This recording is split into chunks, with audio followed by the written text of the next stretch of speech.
నేను చూసిన డాక్టర్ పల్లా రాజేశ్వరరెడ్డి గారు మాట్లాడేటప్పుడు ప్రభుత్వం తీసుకున్న కొన్ని మంచి పనులను వారు అభినందిస్తారేమో అని, అదేవిధంగా ప్రభుత్వం తీసుకుంటున్న నిర్ణయాలలో ఏమైనా ఒకవేళ వాళ్ళ దృష్టిలో సవరించుకోవాల్సిన సూచనలు ఏమైనా ఉంటే వారు సూచన చేస్తారేమో అని నేను ఆసక్తిగా విన్నా అధ్యక్ష.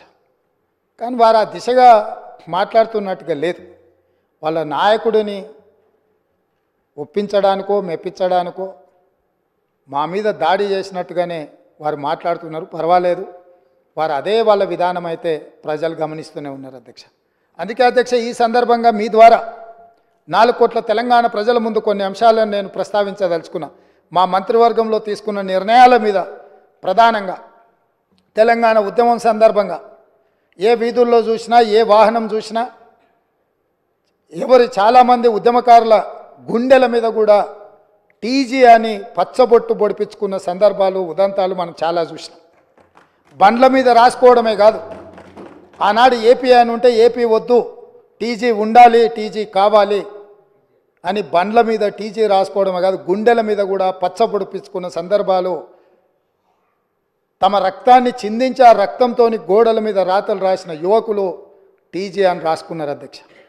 కేంద్ర ప్రభుత్వం కూడా తెలంగాణ రాష్ట్రం ఏర్పడ్డ తర్వాత టీజీ అని వాళ్ళు నోటిఫై చేస్తే జూన్ 2, 2014 నాడు రాష్ట్రం ఏర్పడ్డ మొదటి రోజే ప్రమాణ స్వీకారం చేసిన ప్రభుత్వం టీజీ బదులు టీఎస్ అని చెప్పి వారి రాజకీయ పార్టీకి నకలుగా టీజీని టీఎస్గా మార్చి ఆనాటి ప్రభుత్వం నిర్ణయం తీసుకున్నది అధ్యక్ష. అందుకే మేము జరిగిన తప్పిదాన్ని సవరిస్తూ ఈ రాష్ట్రం టీఎస్ కాదు, తెలంగాణ ప్రజలు కోరుకున్న విధంగా టీజీ ఉండాలి, తెలంగాణ ప్రజల యొక్క ఆత్మగౌరవం, త్యాగాలు ప్రతిఫలించాలి అన్న ఆలోచనతోని మా ప్రభుత్వం, మా మంత్రివర్గం టీఎస్ను టీజీగా మార్చింది. టీజీగా మార్చినందుకు స్వాగతిస్తారనుకున్న, ఆ వైపు నుంచి ప్రభుత్వాన్ని అభినందిస్తారనుకున్న అధ్యక్ష. కానీ అది నిరాశనే కలిగించింది. అయినా మేమేం అధైర్యపడాలన్న ఆలోచనలో లేము, మేము ముందుకు వెళ్తాం అధ్యక్ష. అదేవిధంగా అధ్యక్ష, అధికారిక చిహ్నం ఎక్కడైనా, ఏ రాష్ట్రంలో అయినా, ఏ దేశంలో అయినా, ఈ ప్రపంచంలో రాచరిక వ్యవస్థను కాదని, ప్రజాస్వామిక పాలన ఉండాలని వేలాది లక్షలాది మంది పోరాట యోధులై యుద్ధంలో ముందు భాగాన నిలబడి రక్తం చిందించి నేల కొరిగి ప్రజాస్వామిక పరిపాలనను సాధించుకున్నారు. ఆ కోవలో భాగంగానే తెలంగాణ రాష్ట్రం నిజాంలకు, రజాకర్లకు వ్యతిరేకంగా నిటారుగా నిలబడి కొట్లాడి విముక్తి పొందినరు. ఇదే కాదు, ఆనాడు కాకతీయ సామ్రాజ్యానికి వ్యతిరేకంగా సమ్మక్క సారలక్క వీళ్ళందరూ పోరాటం చేసి పన్ను కట్టమంటే పన్ను కట్టమని తిరగబడి త్యాగాలు చేసిన సమ్మక్క సారలమ్మ జాతర మనం ఈరోజు ఆదివాసి బిడ్డలు జంపన్న వాగులో తలార స్నానం చేసి అక్కడికి వెళ్ళి దేవుణ్ణి దర్శించుకుంటున్నాం.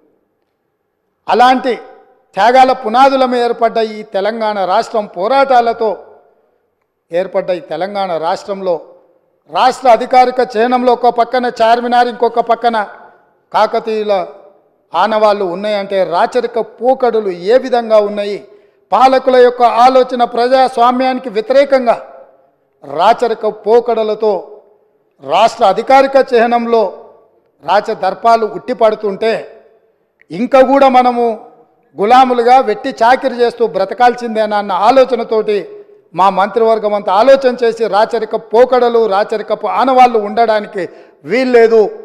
ఈ రాష్ట్రం ప్రజాస్వామిక రాష్ట్రం, ఈ రాష్ట్రంలో ప్రజలు ఎన్నుకున్న ప్రభుత్వం ఉంది, ప్రజాపాలన సాగుతుంది అని చెప్పి అధికారిక చిహ్నాన్ని మార్చాలన్న నిర్ణయం తీసుకున్నాం.